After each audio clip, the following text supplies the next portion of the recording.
अरे भाभी सा, खाने का ज़रा ध्यान रखा करिए। देखिए खाने में से बाल निकला है। अगर भाई ने ये देखा तो वो आपको डांटेंगे। अरे नहीं खाना, मेरे हाथ से खाना तो मत खाओ ना, खुद अपने हाथ से बना के खा लो।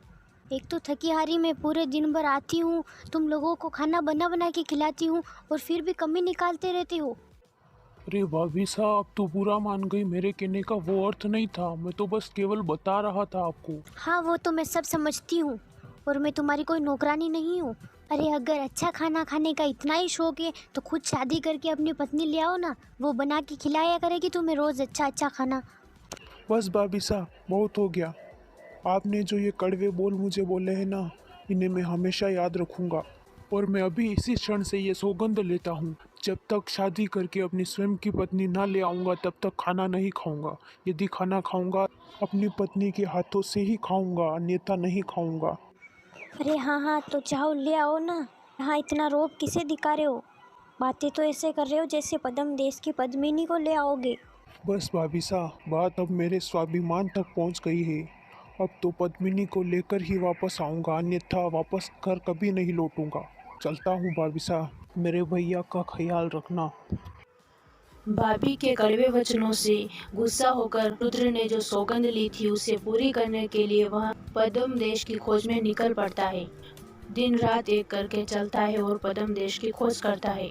दिन रात चलने के बाद भी उसे पद्म देश का पता नहीं लगता। तब वह एक जंगल में पहुंचता है और वहां उसे एक वृक्ष नजर आता है जहां वह बैठकर आराम करने की सोचता है। थक हार कर आराम करने के लिए वो उस पेड़ के नीचे बैठ जाता है। कुछ देर के बाद उसके पास एक अजीब सी औरत आती है। क्या हुआ बेटा, यहाँ ऐसे क्यों बैठे हो?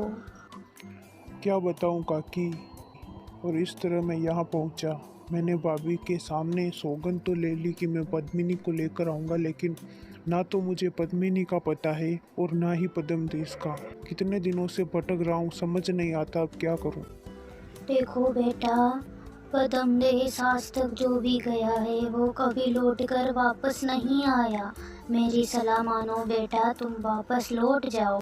नहीं काकी, अब चाहे जो भी हो, पद्मिनी को लिए बिना मैं घर वापस नहीं जाऊँगा।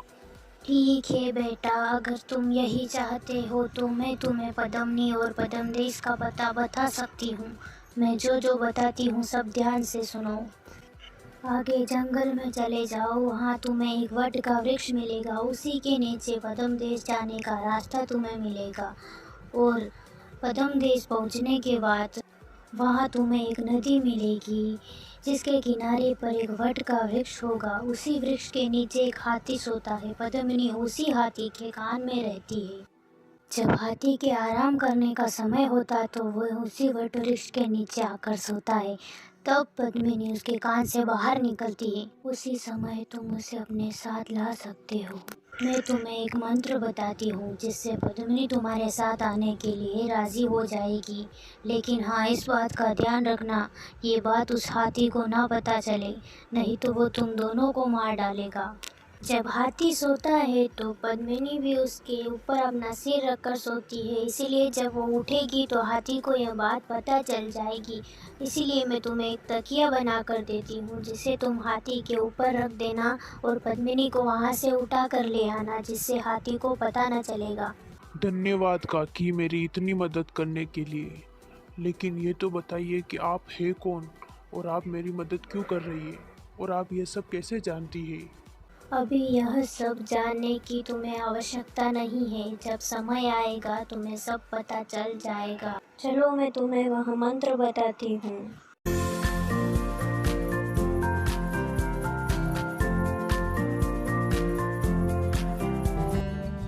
जाओ बेटा, तुम्हारी यात्रा मंगलमय हो।